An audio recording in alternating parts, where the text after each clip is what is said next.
Hello, welcome to the Ranger Gareth podcast. I'm your host, Gareth, and I am joined today by an old family friend who I've known for over 20 years at this point, I'm thinking. Has it really been that long? Wow. Well, I'm turning 30 this year. I started going to Chalmers Castledowns Church when I was probably 8 or 9.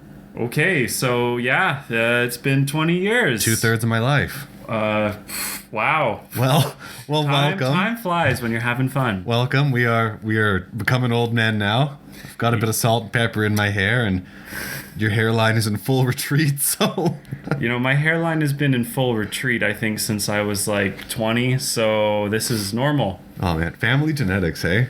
I guess so. When did your dad go bald? We're off to a weird start, but I mean, I'm just curious now. I don't know. I've never asked him, and all I know is that at one point he said to me, I think in the last year or so, he's just like, oh, you got the Graham hairline going. And I said, sure, I guess. My hair's looked like this since I was like 20, maybe even before I became an adult. Talk about this is normal.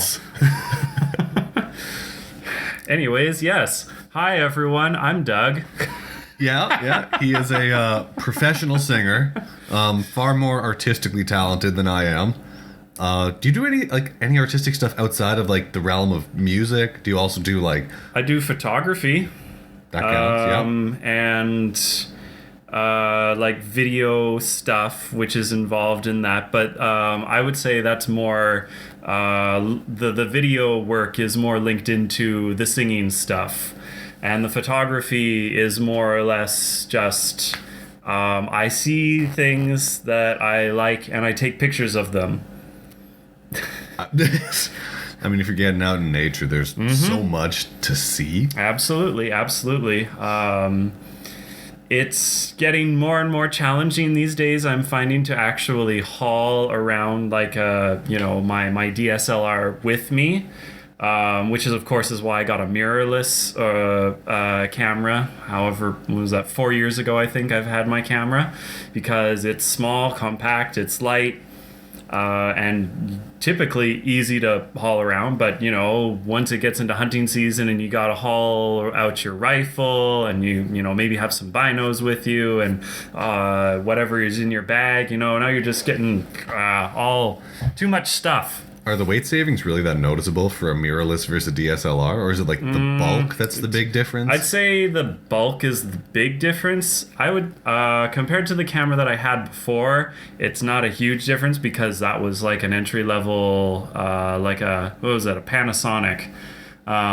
So that thing was probably about the same size. I feel that the only real advantage that I have with this is that while it is compact, so about the same size, it also means that all of the technology that allows it to be a better camera, since it offers me, I think, 24 megapixels. Oh God! Which is double what my first camera was, because that one was 12 or maybe it was 10. Yeah. Camera technology is increasing so quickly. Well, there's that too. But I remember when I was buying this camera, I said I need something, lightweight, that I can plug into my computer, that I can plug in with my capture thingy, so that I can record directly onto my laptop and stuff like that for recording performances and things like that. And then the guy was just like, well, if you want lightweight, you could get a mirrorless camera. They're all the rage right now. Okay, sure. It's technically not my money. And all right, so what's crazy? So my camera that my good friend Wayne gave me, it was my first real finger quotes camera, first real proper camera outside of a phone camera. It wasn't that old, but it was mid 2000s tech, 5 megapixels, which back then was good. My phone now, the Galaxy A71, it's not even the top line, the S series, 64 megapixels. This thing has, wow, not a paid promotion, but this thing has 4 cameras. It has I think it has a night vision camera, it has a macro camera, it has a zoom lens, and I think you can use 2 of the cameras for 3D photos, I think, but the macro pictures are actually pretty good. Did you see the picture I posted of that bright blue fungus? I believe so, probably. That I can, I show usually you after, but I usually pay attention to when you're posting nature stuff because I care about those things. I don't spend a whole lot of time on social media because long ago one of my friends who is addicted to social media, and I was told as an artist, like as a performer, I need to be engaging and building a community and all that stuff. That was what I was told. I've heard differing opinions on that over the 5 years that I've been getting into this, with Twitter and Instagram and all that. So I talked to my friend who was like, had a Twitter account the first time Twitter came out back in high school. And so I talked to her because I was like, so you tweet like 2 or 3 times a day. How do you do that? And she just said, well, I mean, you just do it. Like, I don't know. It's the same with posting stuff on Facebook. And I said, yeah, but I don't do that either. She said, okay, so social media as a whole, don't fall into it because you can't get out. Yeah. Just take that from me. You're okay where you are. And from that point on, I've just been like, yep, you're right. I take thousands of pictures everywhere I go, and I used to post all of them onto like my Facebook, and now I maybe post 1 or 2 things if I remember to. Yeah. I still haven't posted stuff from the bird hunt that we did. I think I've found a healthy balance now because I just have too much stuff to do to spend all my time on social media. Because if I'm out like fishing, or if I'm out hunting, or if I'm, working, or like I just have too many different things to do. I have books to read. I have games to play. I just don't have the time. Like sometimes I'll find myself falling into the trap if I have a week where I have nothing planned and I'll be in bed for 2 hours on my phone before I even start my day. And that's when I catch myself like, oh shit, I just wasted 2 hours. Yep. Just scrolling through your feed, right? Yeah. Like if it's something important, like, friend had a baby, or if I'm just catching up on, what news do I need to know for today, stuff like that. Okay. All right. It's like, it's not even, I was going to say it's relevant, but at the same time, like politics in the Philippines don't really affect me too much in Edmonton, but like I do like to keep up to date on a lot of global affairs and stuff just for personal interest. But yeah, I find if I'm spending more than like a 30 minutes sitting on my phone, I need to do something else. I mean, I do that, but that's usually because I'm playing a game or something like that. Which is, I mean, it's different. I don't really like going on to Instagram or Facebook or Twitter, mainly because like the things that I see posted on there, I just don't care about them anymore. My friends, maybe if 1 or 2 of my friends is like, oh, hey, I went for an audition. Okay, good job. Good luck. Yeah. Break a leg. I hope things go well for you. But other than that, I don't care. Oh, hey, one of my friends graduated, or they're, about to go on stage somewhere. Good job. That's great. But I think the issue with me is that I'm a very personal person. So when I like to share photos and talk about things that I've done, I still like to go and visit people and plug my SD card into the computer, the TV or whatever, and scroll through everything and, go through the photo album, the slideshow, as if was born in the 50s or something like that, and actually have to put them on slides and get the carousel out. I like the dated reference. Bringing up your 1950s tech. What is this, Mad Men? I don't actually know if that's how old those are. I mean, when I was in elementary school, we still used those. Well, and we still used those shitty overhead projectors. And okay, they called those. Fair enough. Remember when they used to actually call those sheets acetates? Those like blank sheets. Oh, yeah. Yeah, that's. But the 90s was. It might as well be the 50s. The tech is so different now. Yeah, a lot changed in like a really short amount of time when you think about it. It was all analog back then. Like, when did you get your first cell phone? Ooh, I got mine kind of late because my parents didn't want me having one when I was young. So I probably got it. I was like 17. Okay. And I had to buy it sneaky. I had to get like one of those pay-as-you-go 7-Eleven burner phones. Oh, well, okay. I had a pay-as-you-go as well, but it was like through... Oh, shoot, I can't even remember because they don't exist anymore. But I inherited the phone from one of my older siblings because I, as the youngest, didn't need a phone because there were pay phones everywhere still. But as soon as I got into high school, so this would have been 2006, 2007, both my siblings had moved out and they were getting new phones, so I inherited one of their phones. And so, yeah, 16, I got my first phone, and the only time I used it was for emergencies. Texting was free, so I could text as much as I wanted to, but calls were limited because I had to pay as you go or go and get cards and things like that. But it was a flip phone, right? Yep. Having to press like 4 times to get to the letter Z or whatever. Yep, exactly. Side note, I miss BlackBerry. I miss having like an actual physical keyboard because I had the what was that sliding one? The BlackBerry The World Torch? or whatever. Might have been the Torch. I mean, I know that was the one that I had. Maybe they had other ones too, but certainly the one that you flipped forward. Yep, that one. That was a Torch. Okay, yeah, and yeah, like.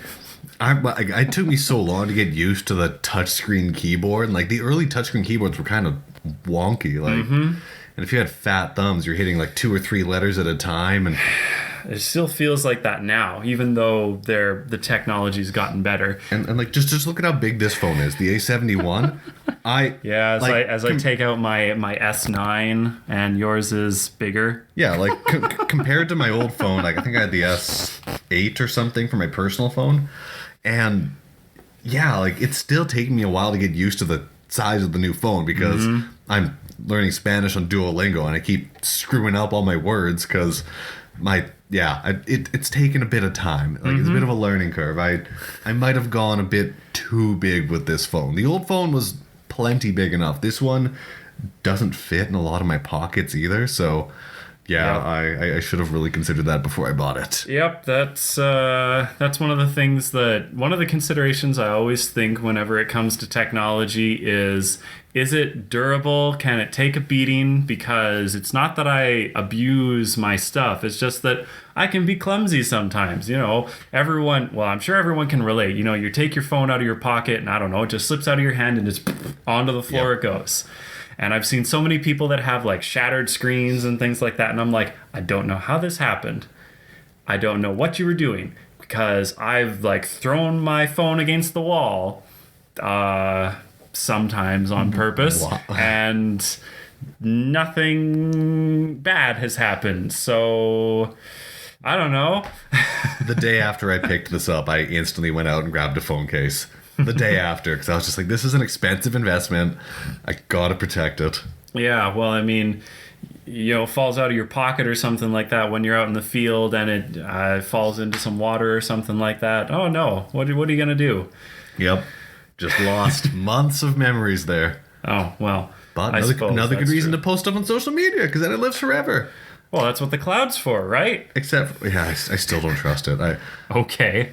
Not that I should trust social media, but I mean, if you're posting your stuff on Facebook, like I think it's fair to say that you're just as sunk if you put your stuff on iCloud or Google Drive or whatever. Like, you know, but like you get to curate what you're putting on social media, whereas with the cloud, it'll just save everything, right?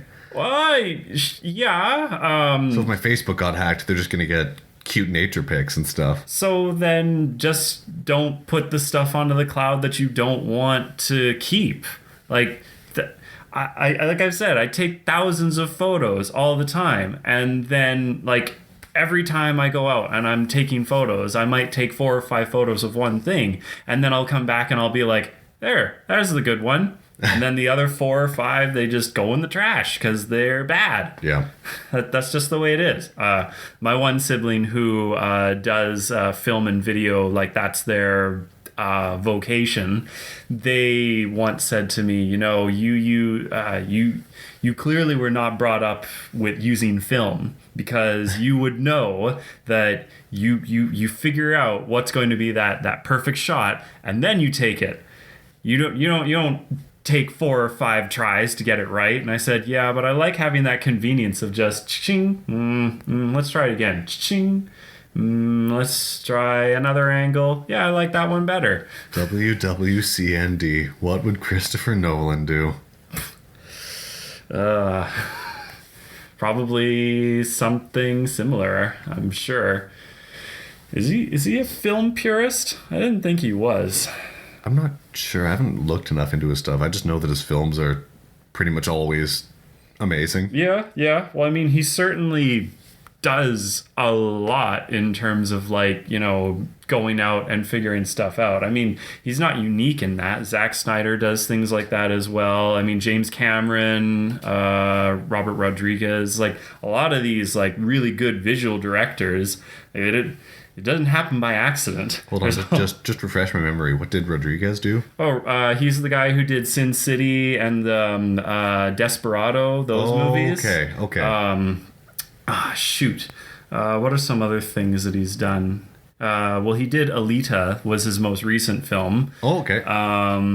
Although that one, was James Cameron and Robert Rodriguez, kind of like this nice hybrid of the two different styles.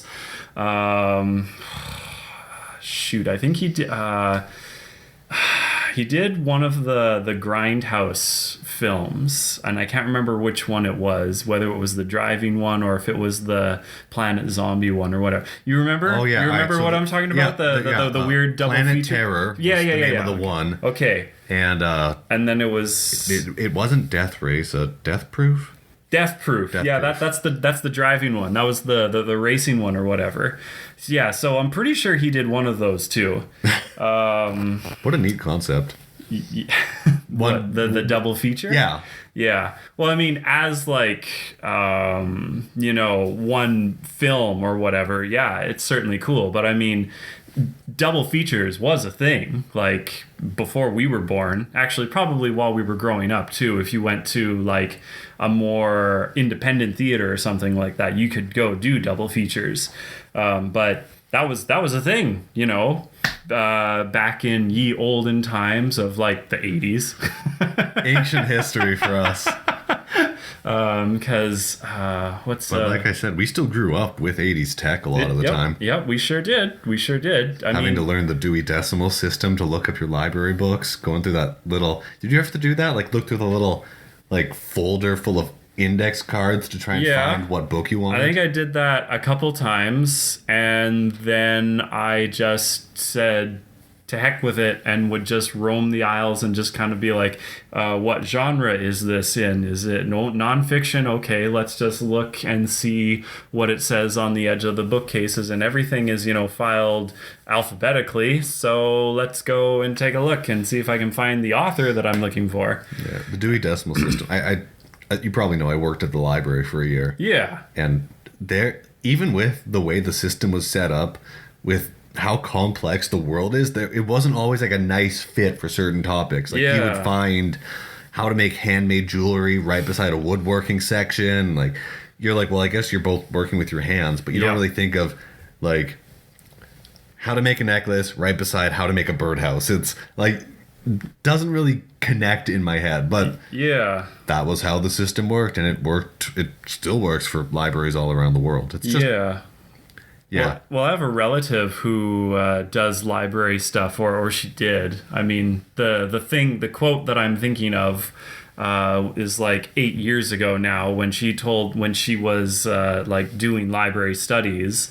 And so I said, oh, great. So, you can explain the Dewey Decimal System to me, because I feel like I still don't get it. And then she was like, well, I could, except for the fact that most of the libraries that I use don't use that system. Oh. Well, she's in Quebec, so they have different things there. They always have to be different.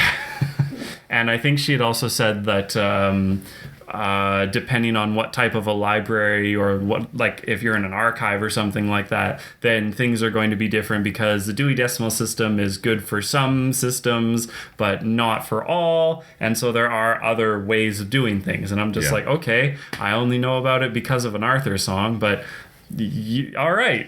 Actually, now that I think about it, I feel like most universities use a different system, right? Mm-hmm. Yeah, I think that was what she was implying, was that at university she was learning about different stuff, because it's like, okay, if you're going to be a librarian at a university outside of the US, and probably in some parts of the US too, depending, I don't know. I didn't take library studies. I took music. Yeah. I just went to the library, went on the computer and searched what I was looking for, and then we're just a bunch of would casuals. sometimes go up to the person, whoever was there at the desk, and just be like, okay, I've got everything written down here. Where am I going? Oh, you're going over there. Oh, whew, thank you. Oh, you need to go up a couple levels. Oh, dang it. Yeah, no, trying to do research back in the uni days, it was rough. Until everything got transferred digital. Right, and of course now you can find everything online. Or, well, And that was close just enough. a decade ago even. Like, Yeah. because back in 2010, I had to do almost everything just running up and down library stairs trying to find the right book. And then when I did my master's a couple years back, I could just look up all the articles online, find book excerpts online. Well, that's true. I mean, as far as that stuff goes, yes. But, I mean, for me, as a musician, needing to have physical stuff all the time, I still routinely just have to go to the different levels. But thankfully, it's pretty well contained. Oh, you need to go to the music library. Great. You have this entire level. If it's not there, I don't know what happened to it. So at least I knew the general place where I needed to be. And even then, I believe the filing systems were different there because it's music, and music has its own unique stuff going on. So, yeah, but, hunting's pretty simple, right? I was going to say you had a chance to come up with some deep quote about, like, music being its own language, but... Well, it is its own language, but, we can talk about that some other time. I know when we, before we started recording, we were like, yeah, we're going to talk about hunting, and then we got real derailed, but... That's okay. That's okay. We're not sponsored by anybody yet, so we can talk about anything. Yeah, well, I mean, but I presume Ranger Gareth spends more time outside than he does inside. Yeah, no, I could not tell you a single thing about music theory. That's okay. I mean, I can't just go off the cuff and talk about it either. I typically need to be primed for that sort of thing. But okay, well, before we started recording, you were telling me all about the Tabor Pheasant Festival, which I haven't had the privilege of attending yet, but yeah, well, I've never done pheasant hunting before. I've always looked at it as kind of interesting to do, just as another avenue of hunting to explore. But I think the problem that I've always or the hang up that I've had with it, which of course was kind of eliminated from my mind after my friend told me about her experience in Tabor, I had thought that with these releases that you needed to buy in to get your slot, sort of like you need to get a draw if you want to get a moose or an elk, depending on which part of the province you're going to be hunting in. Same for mule deer. And so you might not actually be able to get into the festival. And even if you do, you still had to pay, a certain amount of cost for it and all of that stuff. So I just said to myself, that sounds like way too much of a hassle and way too much a waste of money just for 2 birds.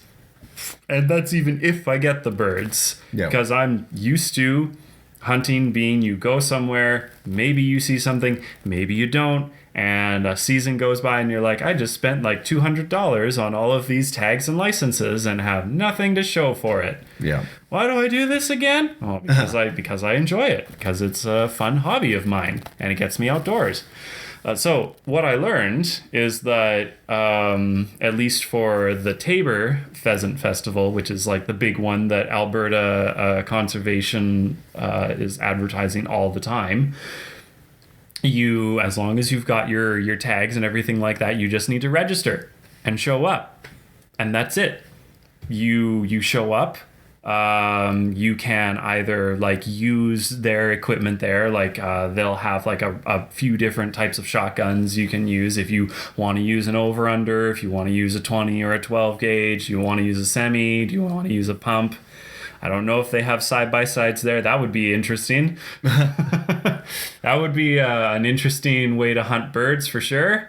And sorry, so just to confirm, you have not actually been to Tabor for any of this? I have not. Okay. This is all information that I was told by my friend who did it. Okay, so if anyone is listening and has different information about Tabor, please let me know. I'd hate to be spreading misinformation, but from what we have heard, it sounds like you're right there when the bird is being released. Yeah, that was the explanation that I was given. And the other thing about that that I'm not so sure about is that, so this is like my friend's first time hunting.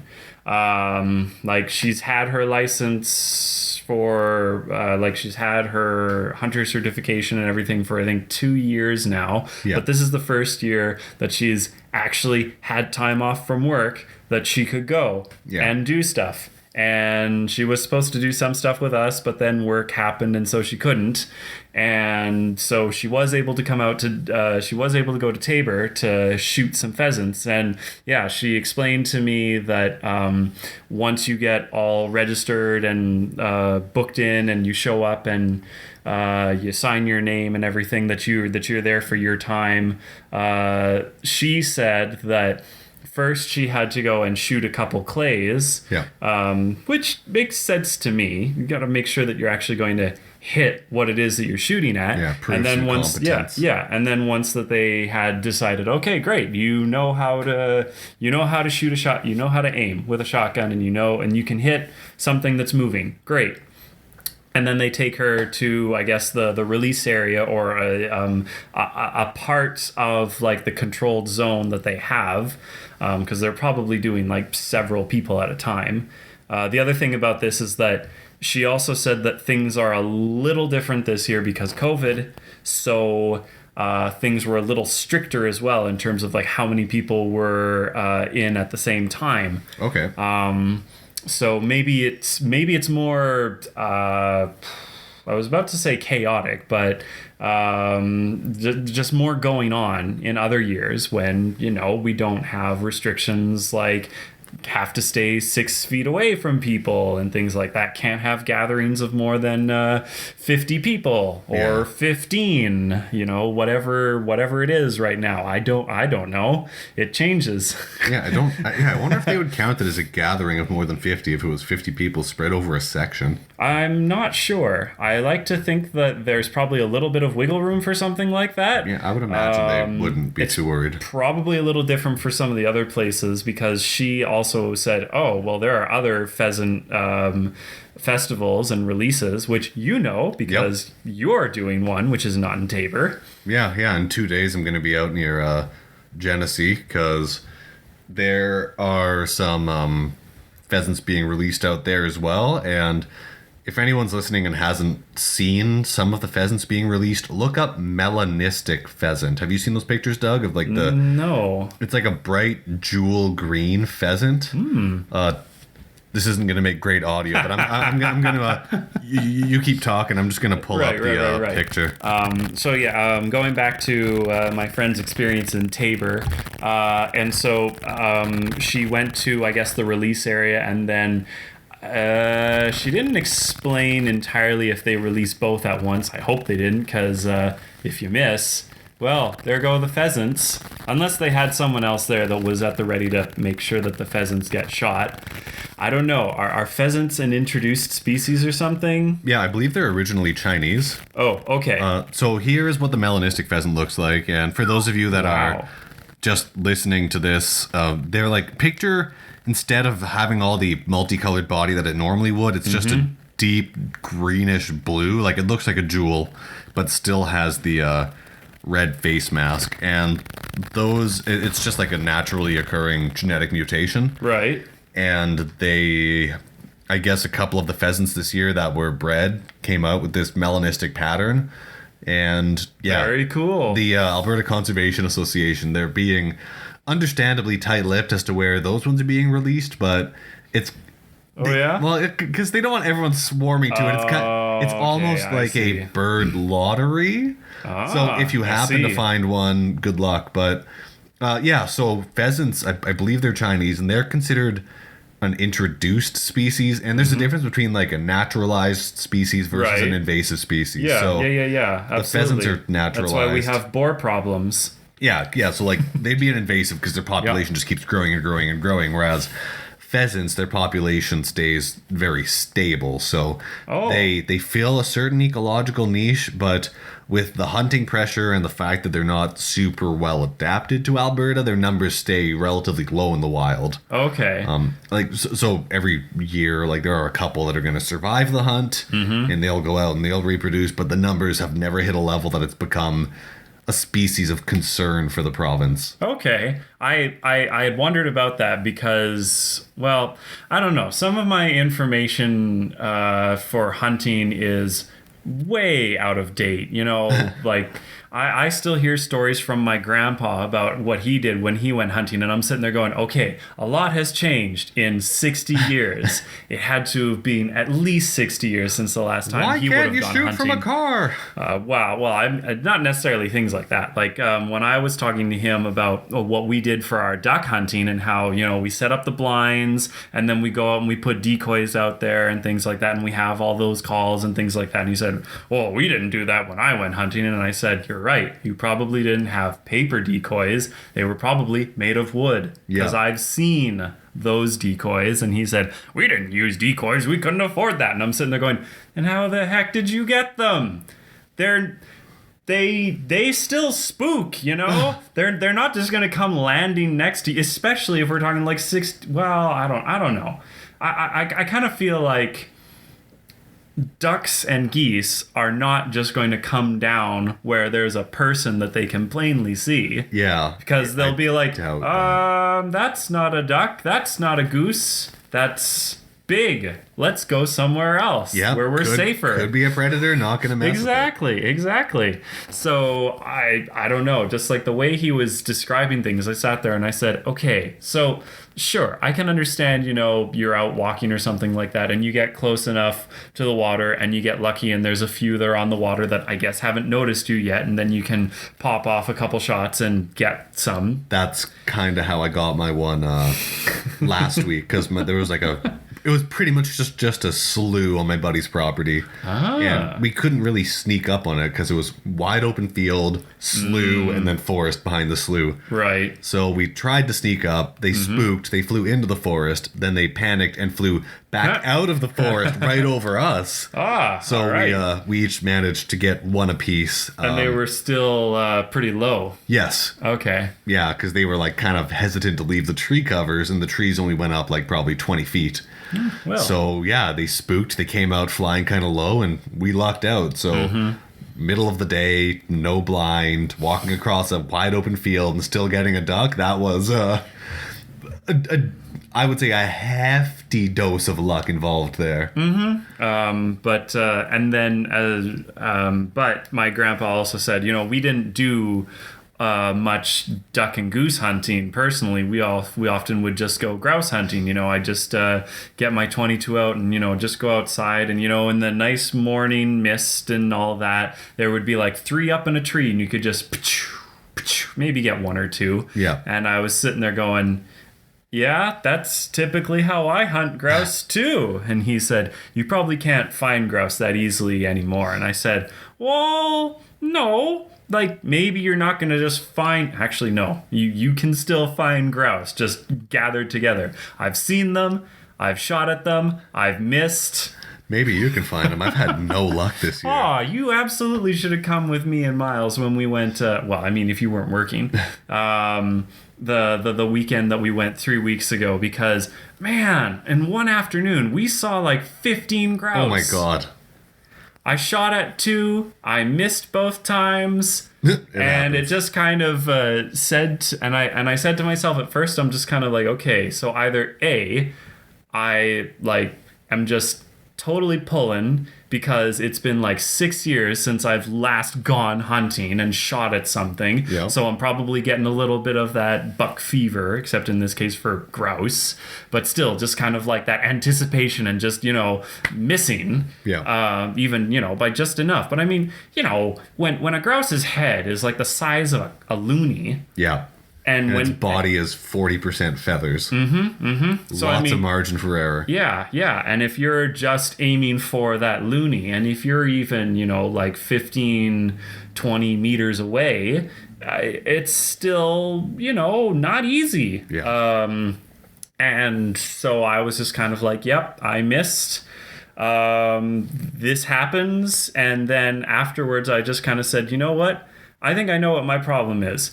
It's been 6 years since I've actively been out trying to kill things. So I've forgotten, or I'm out of practice. I haven't been going to the range as often. Yeah. I mean, when I was like young and when I worked at Wholesale Sports back when it still existed, and when I was actively like going to the range like once a month, whereas now maybe I go once every 2 months, or, just living in a different part of the country, just not going to the range at all, you lose stuff. Yeah, this is my first year actively hunting. As you're aware, I don't really come from an outdoorsy family. I would have thought that you guys were somewhat outdoorsy, but just a different type of outdoorsy. Not really. Like, Mom put my brother and I in Cubs and Scouts. Right. And Emily was in Girl Guides. But, yeah, Mom wasn't really much of a camper. Dad wasn't really much of a camper. Neither of them hunt at all. Neither of them fish. I think Dad might have fished a little bit when he was younger, but he was never really super into it. So this year, now that I'm last year finished up my master's degree, all done that. So this year I was like, I need to get back into all my old hobbies. So this year I started fishing a lot more hardcore. And this is the first year I really seriously hunted. Like last year I bought a deer tag. And all I saw were grouse. This year, I bought my upland game bird, and I'm not seeing any grouse.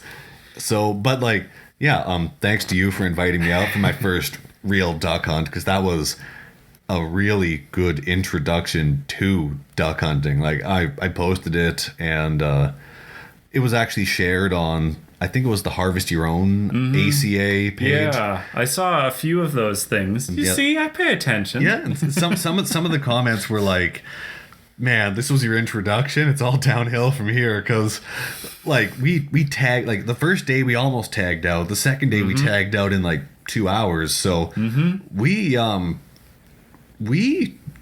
got done really, really fast. It was I would hope so, considering that we had to pay for that. Yeah, but I didn't realize just how much a guide helps until I tried going for duck by myself, and I was just like, oh right, so that's why they were doing it this way. That's why they set up the blinds here, and even just from that one hunt, I picked up a lot of things, where our guide was setting up his blind, how he was trying to camouflage it. The area that we were in. Yep. Near a little bit of water and near food and things like that. I'm gonna have to buy some duck calls. Yeah, I think that's the big thing. I don't normally do waterfowl because it's a lot of work and a lot of prep. Whereas if you, for me, my hunting, for whether it be upland or whether it be for big game, it involves driving up somewhere where you think there's activity. You go out, you walk around, and if you see things, great, that means that's activity, and there are things there. And they'll probably be there for a day or two.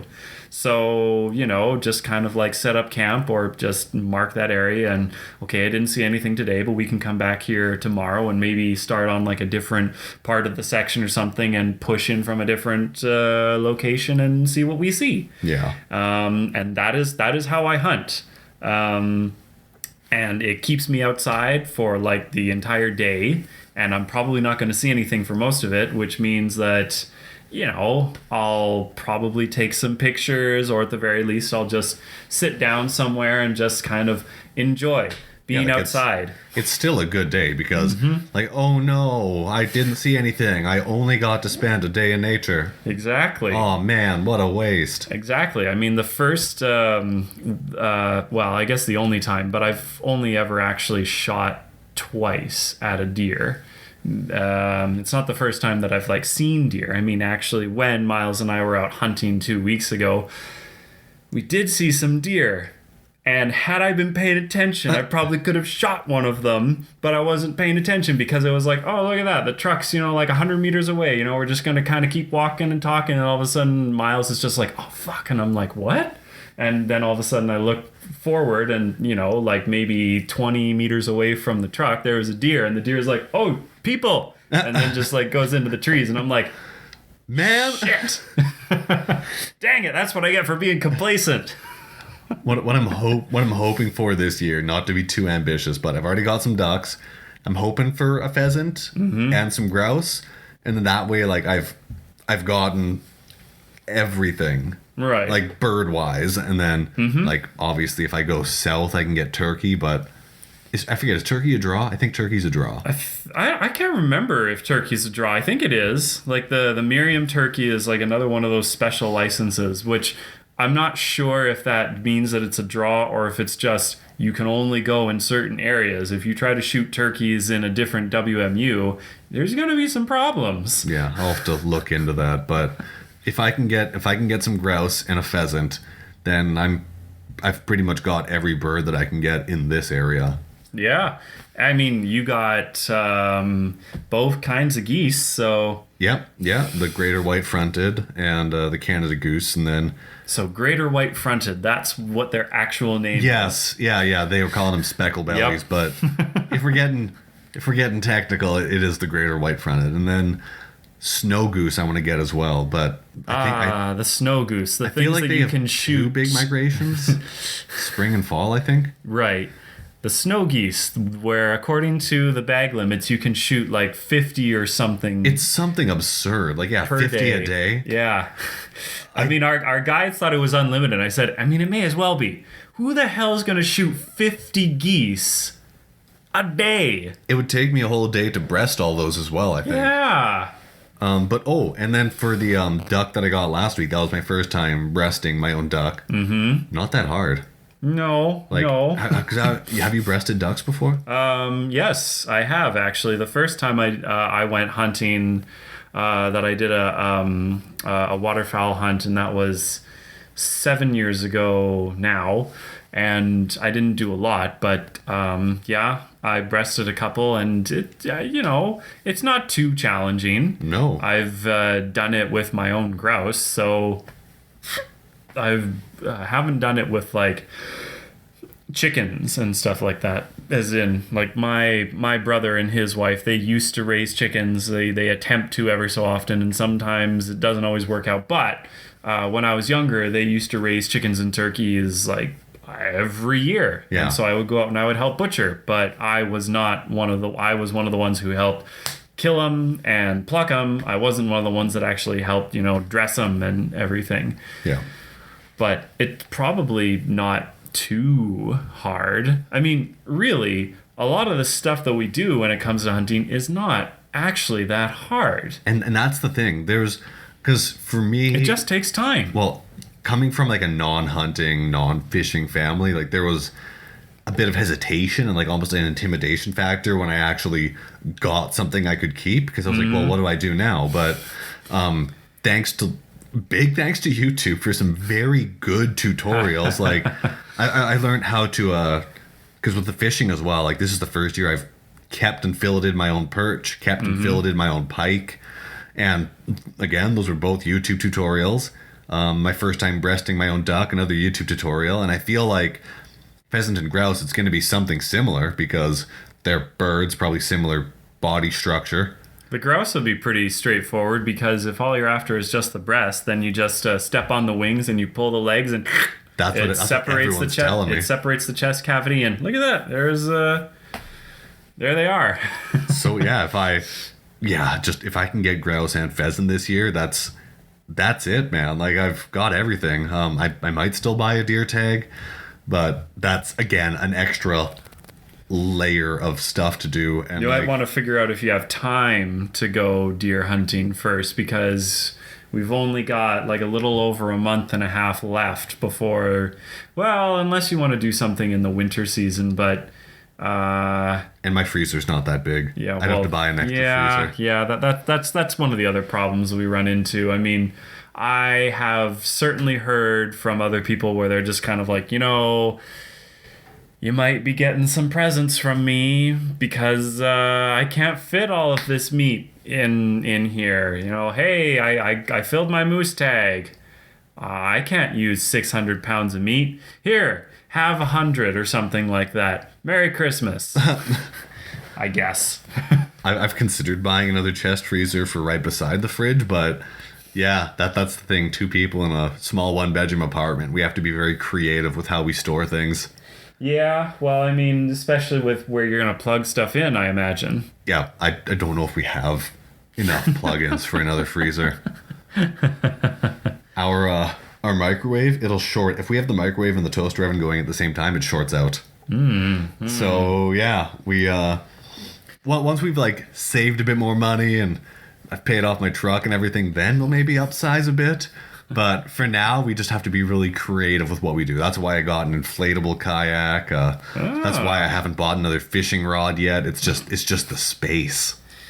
Yep, I can relate, but that's more in having, when I was younger, I even not necessarily when I was still living with my parents, but sort of a little bit there. But when I moved out and I had like an entire basement to myself, I just kept buying firearms because I liked them. Yeah. And I wanted to get more. And I think by the time I started selling stuff, because I was going to Ontario to do my master's, and I was like, well, I don't shoot all of my guns anymore, so I should probably do something about that. And by that time I had 12 firearms in total, I think. Yeah, eight long arms and 4 pistols. And right now I have 5 long arms and 4 pistols, but that's probably going to turn into 3 soon, because one of them I don't shoot anymore, and someone that I know online is like, oh, well, I feel like I should get this because, heritage and whatnot. He's Polish, and he was like, I feel like I should get one of those Polish Tokarevs. And I said, well, hey, I got one of those. I've only put like 100 some rounds through it because ammo was expensive, and having only 1 mag, I did buy a second mag for it, but I didn't have that initially. So when I was shooting it, I did not shoot it a lot because that ammo is more expensive than 9 or 22 or 45. Yeah. So I was just like, well, I can shoot my 1911 or my Beretta more often, so I'm going to do that. And the Tokarev just stayed in the safe. And just stayed in the safe. It was all nice and, tucked away. It's still nice and clean. It's like still in really good shape and everything. And so then, I saw, a guy posting on a forum that I hang out on, and he was like, I should maybe get a Polish Tokarev. And I said, okay, I got one. He's like, oh, you do? And I'm like, yep, and I don't use it. So I would gladly give it to someone who will. That's convenient. Yeah. I mean, I remember when I was getting into firearms, I worked at Wholesale Sports, I worked at the gun counter, so I was just surrounded by them all the time, just handling them, fondling them all day. I mean, it wasn't that bad, but the audience still, already has an image in their head, an image they did not want. I'm sure they can relate to my language, though. I know a couple firearms owners that listen to this that, they're relating real hard right now. But certainly, I just, I would just play around with like one of the rifles, and I would just be like, oh man, I really want one of these. If I could get it in this caliber or something like that, I can just imagine myself, going out and shooting this with it, or, doing this type of shooting with it, long range or short distance or all these other things just going through my head. And, 2 paychecks later, I'm going to be able to get this. And then I do. And then next thing you know, I've got 8 rifles, 3 22s,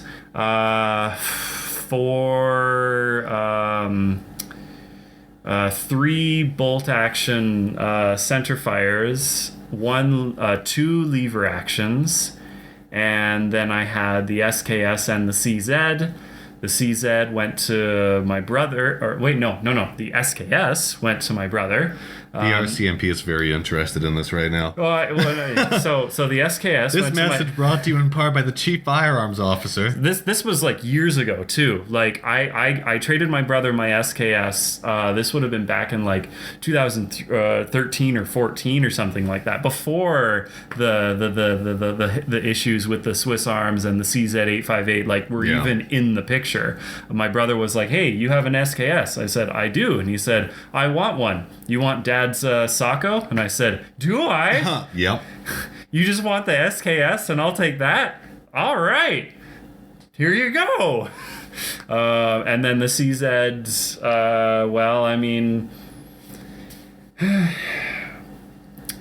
I missed that rifle. No. Everyone I know that had the 858, they loved those things. Yep. Reliable, sturdy. Non-restricted. Non-restricted. That was more. I kind of I liked with the fact that it was non-restricted. I never didn't shoot it at a range anyways, but I like that whole. I can take it out to the range and not have to be stuck with the restrictions that come with having a restricted firearm. Yeah. I can actually stop and have lunch somewhere. I can hang out and chat somewhere when I'm done at the range. Yeah. I don't have to immediately go home, which is what you are supposed to do. Those are the rules. Yeah. And if you are caught doing not those things, there's going to be a lot of trouble coming your way. Because anything that is, what the heck is it? In Canada, what is it? All firearms offenses are indictable? Oh. Yeah.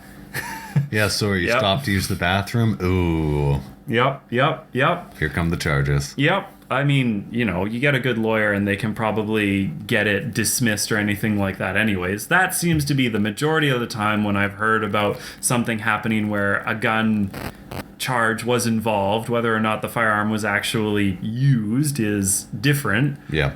But generally, from what I've heard, most of the times, someone broke into my house and they stole a gun. They got into my safe.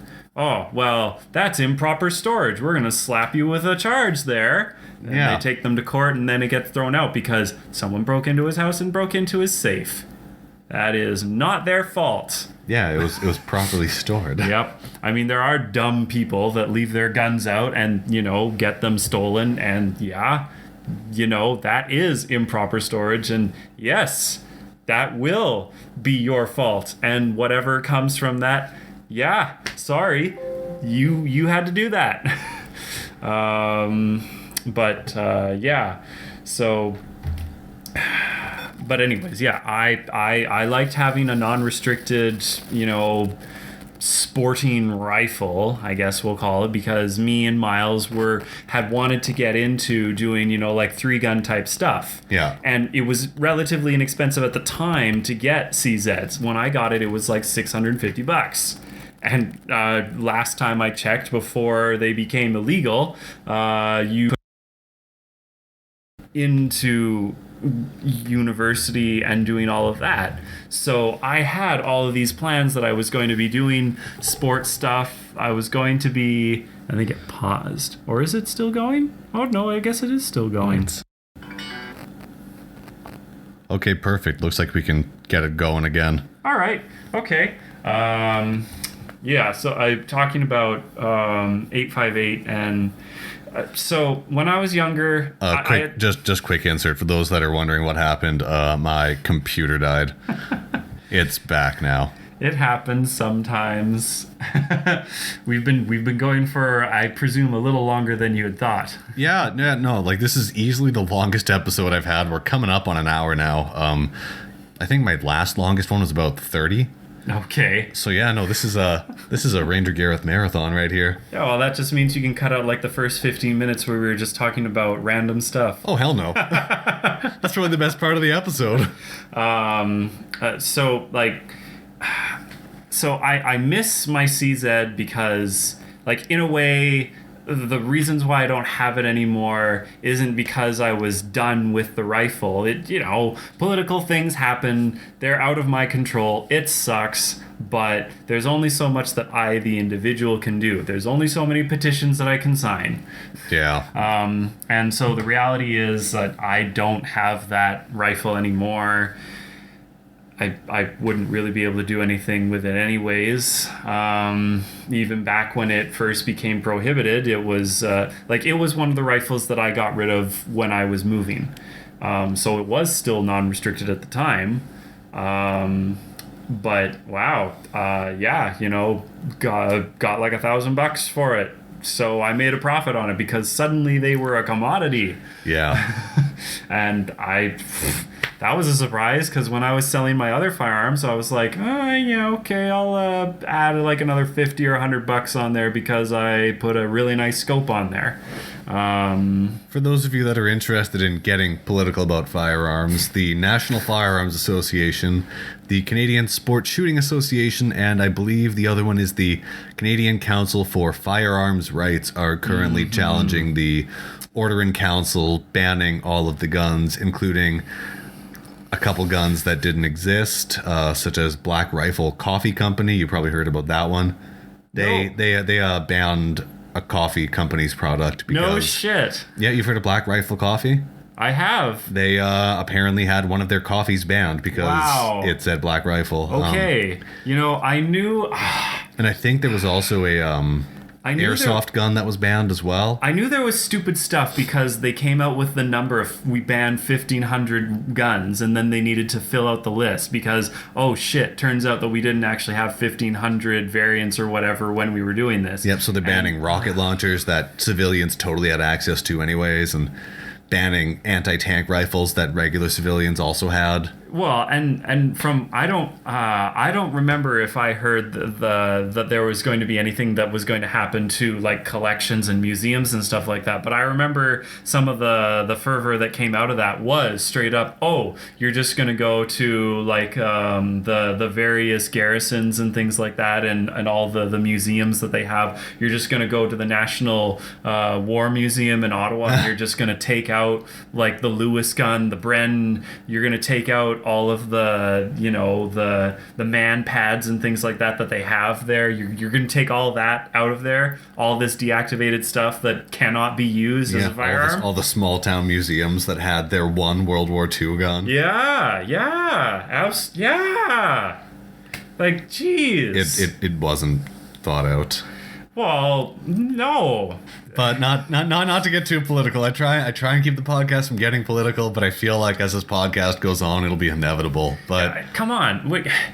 We're talking about hunting and stuff like that too. I mean, come on. It is hard to separate hunting from firearms. I mean, well, not even just that. I mean, hunting in itself is like a political thing too, or less of a political thing, but certainly there are people that feel that hunting is bad. I feel like hunting lately, though, we've had some pretty good spokespeople, like Steve Ranella, Cam Haynes, Remy Warren, what's his name, John Dudley, the bow hunter. Like, we are hitting the era, I don't know if it's good or bad, but we're hitting the era of hunter celebrities almost. Not to denigrate them at all, because I have like great respect for Steve Ranella and all those guys, but we have hunters that, like, they started off as hunters and then became celebrities, and they're bringing their knowledge and their opinions with them to a much broader audience. So now you have like there are now bow hunting podcasts and regular hunting podcasts and fishing podcasts, and like I feel like the pursuit of the outdoors and the pursuit of that connection with nature, it is being explained better now. You have hunters and anglers that are very well spoken, that are able to explain, like, I'm not out there just to kill animals because I like killing animals. I'm doing it because, I want an ethical kill. I want an animal that's been living a healthy life outdoors. I want, better meat for my family. And we just have people that are bringing the message in just a better way than it's been brought in the past. Like, in the past, you'd have, Elmer Fudd was the role model for hunters. If not, back in the day. If not him, just, the kind of redneck stereotype, some, backwoods hick who, gets drunk or whatever and just shoots at whatever he sees. Yeah, and that was that was the stereotype, denying the fact that millions of Canadians hunt every year from all strata of life. Like, there are doctors that hunt, there are ditch diggers that hunt. Like, hunting is there are singers that hunt. Yeah, it's hunting's pretty egalitarian because, like, aside from like some of the initial financial hurdles when it comes to being able to afford a gun and hunting licenses and all that stuff, but like once you get over those hurdles, it doesn't matter what your station is in life. If you suck at hunting, you're going to go home with no meat. Like, they don't care that you have your PhD. They don't care that you have a Mercedes. They don't care, like, they don't care if you're a loser in your regular day-to-day life. Like, not calling people losers, but I mean, like, just when you're out in the woods, no matter if you're like a winner or loser in your personal life, it doesn't change when you're out in the woods. Everyone starts at the same point. If you're gonna get meat, you're gonna get meat. Like, I mean, in a way, like, the end goal is no different for anybody. I mean, there might be like personal goals that are a little different. Like, when I got into hunting, it was for me part of. I think I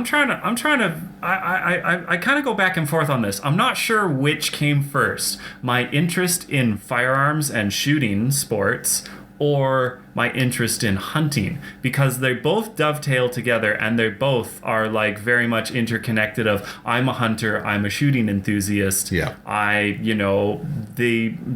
both are together. That is like my thing. I don't just do one or the other. I am actively involved as much as I can be in both of those things. But like, I didn't really do any hunting until I was a teenager, and my older brother got into hunting through his wife.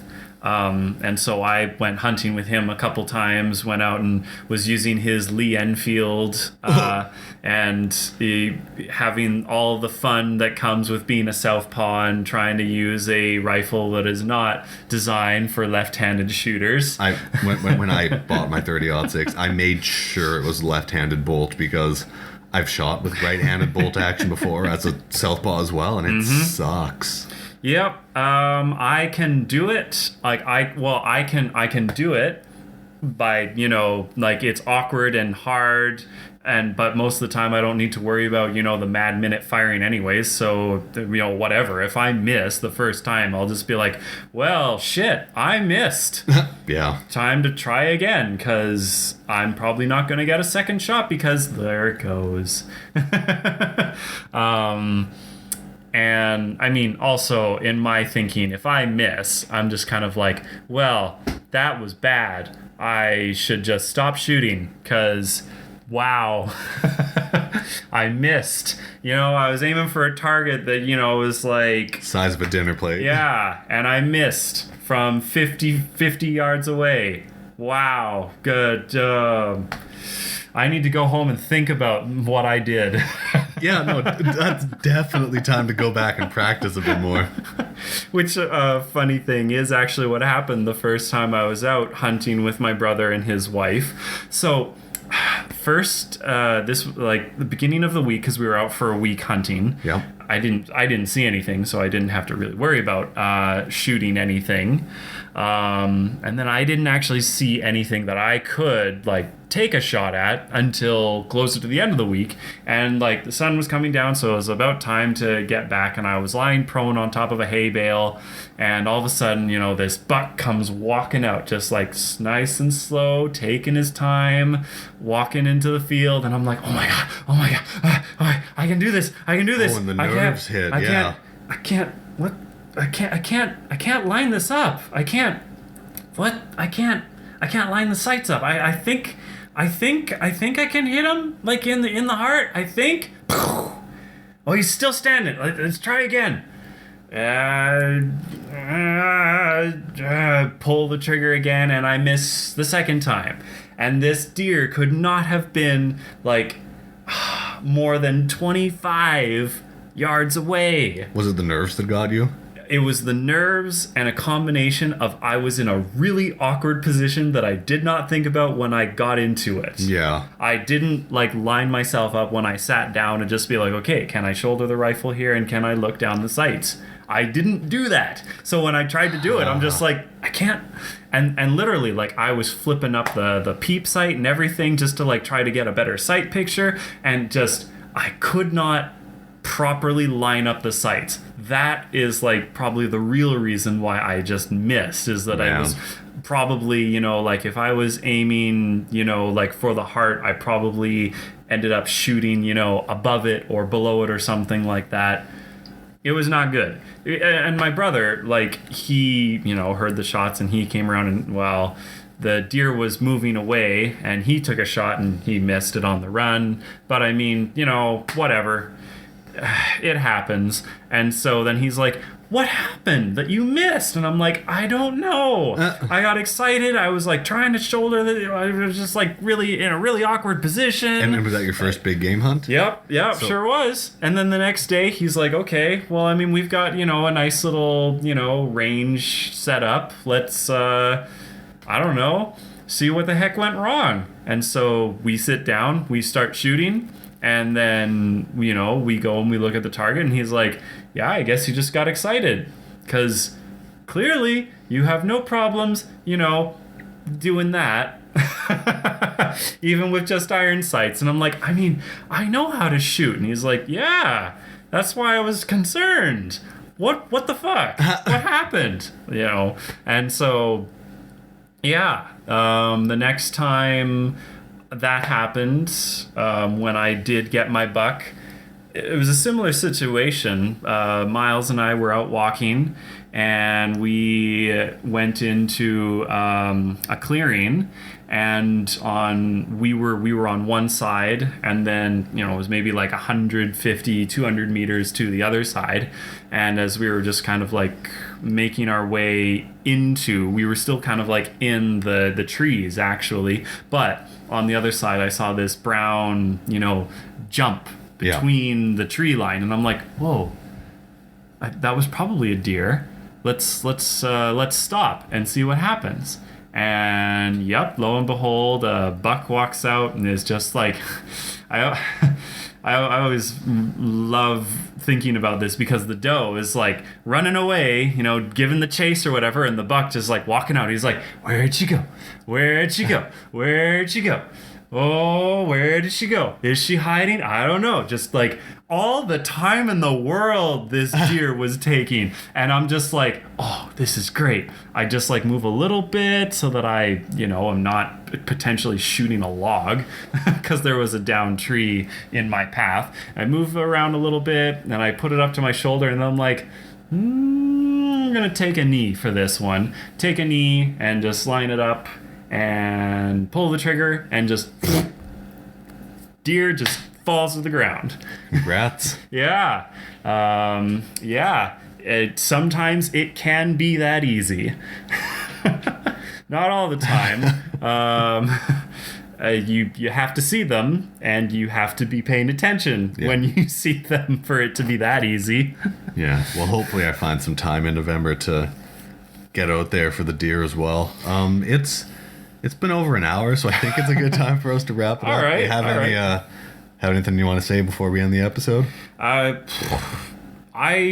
Yeah, the only final thing that I was thinking of when I was going back to, like, would hunting like be political and things like that.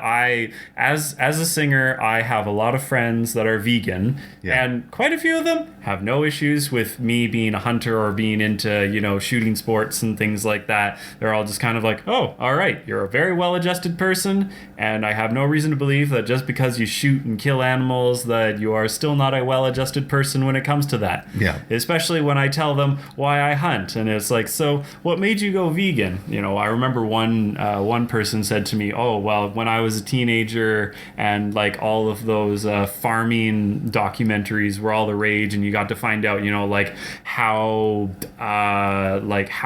bad some of the living conditions are at feedlots and things like that, and like the chicken plantations and whatnot. And I saw that and I just said, no, I can't eat meat. I can't contribute to this. And I said, you know what? I had the same reaction. And that's why I got into hunting. Because every time I've killed something, it dies, like, immediately. And, it's not under stress or anything like that. I just went out for a walk. I saw a deer. I killed a deer. Yep. That deer had a nice long life. It's the most ethical kill you can get. And, yeah, I make sure that I use every part of that deer that I possibly can. Because it's only right to do that. All right, well, thanks for giving me an hour of your time. Thank you, Gareth. This is definitely not going to be the last episode we do. Right. Well, I'm sure there are plenty of other things that we can talk about that have to do with the outdoors.